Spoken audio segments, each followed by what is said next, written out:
that's not who I am. That's who somebody else is. They wanted you to be somebody who would buy their stuff. This whole feeling of being somebody else's tool. I don't want to be that. I don't want to be somebody else's man. I want to be me. In the mid-60s, a protest movement began on America's campuses.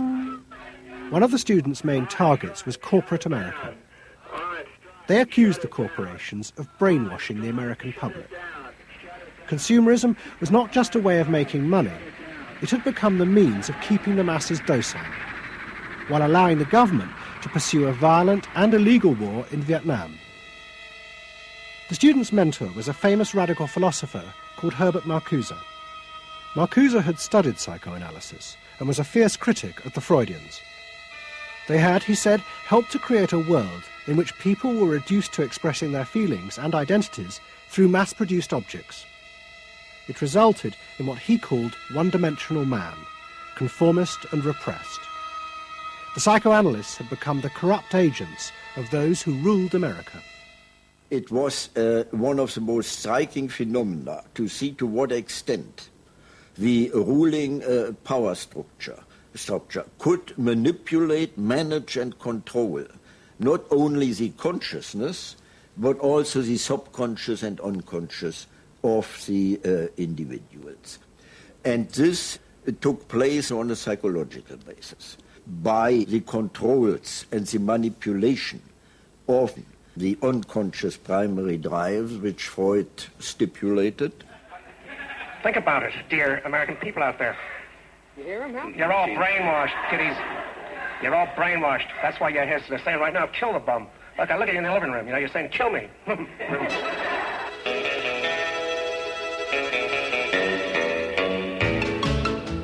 Following the logic of Marcuse's argument, the new student left set out to attack this system of social control.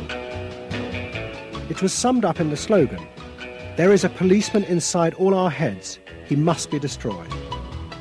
And that policeman was going to be destroyed by overthrowing the state and the corporations that had put him there. One group, the Weathermen, began a series of bomb attacks on companies that they said both controlled people's minds through consumer products and made the weapons being used in Vietnam. There's no way to be committed to nonviolence in the middle of the most violent society that history's ever created. I'm not committed to nonviolence in any way.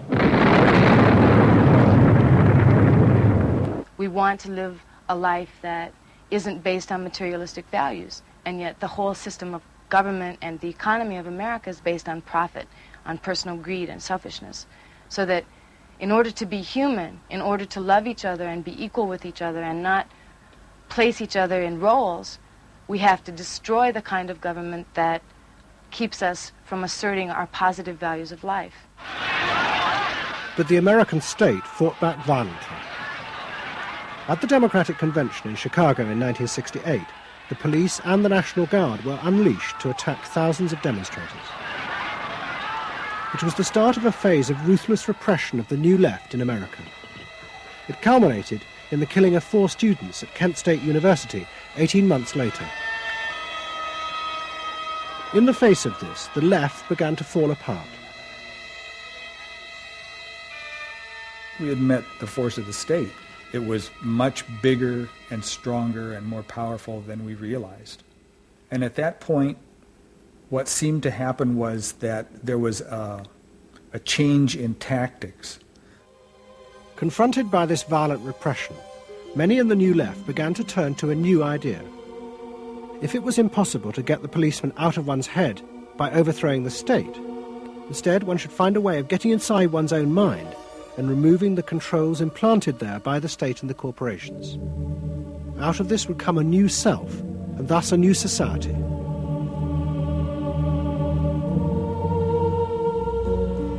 People who had been politically active were persuaded that if they could change themselves and be healthy individuals, and if a movement grew up just aimed at people changing themselves, then at some point all that positive change going on, well, you could say quantity would become quality, and there would be a sort of a spontaneous transformation of society. But political activism was not required. It's about making a new you, that if enough people changed the way they were, that the society would change. So the personal became political? Yes, the personal became political. Without changing the personal, you didn't stand a chance of changing the political.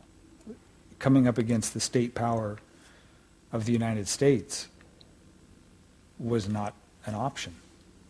I mean, they outgunned us.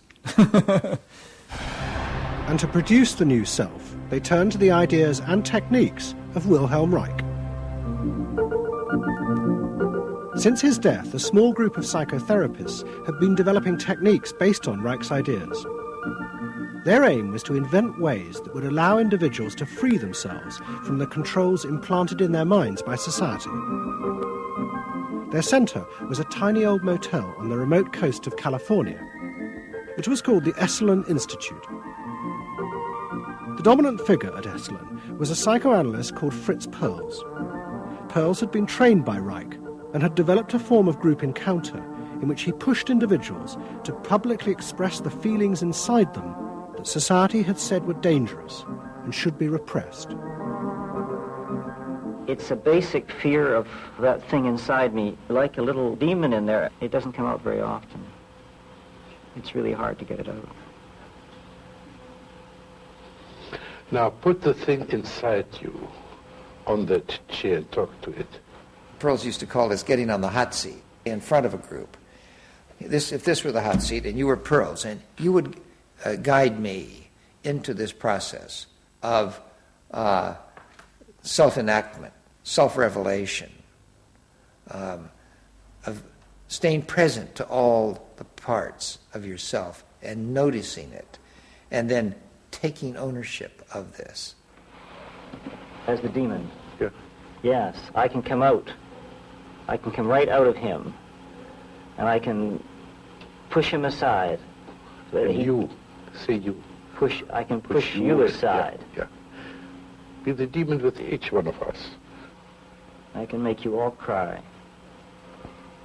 I can make you all feel terrible. Maybe even forever. I can make this mouth here, do things and say things. I can almost destroy anyone, each one of you, if I get out. There isn't one of you that I would spare. Not even you. Yeah. How do you feel now? I feel better. I feel very honest. Yeah. And you notice the increase of power. In other words, taking ownership of who you are and how you act and how you feel. Your whole being in the world. In other words, giving you autonomy, owning your freedom. I'm frightening. When I have my power, I am frightening. Say, I frighten you with my power. I frighten you with my power. Now, where do you feel the power? In your hands? In your muscles? Where else? Wake up! I want you do for me, God damn you! Okay. Stop it. You. It was not phony movement. That's what I wanted to do, and I did it. What Perls and others working at Esalen believed was that they were creating ways that allowed individuals to express their true inner selves. I want them to applaud for me. Out of this, they believed, would come new autonomous beings free of social conditioning. To the left, defeated in the wake of Chicago, it was an enormously attractive idea. These techniques could be used to unleash a new, powerful self, strong enough to overthrow the old order.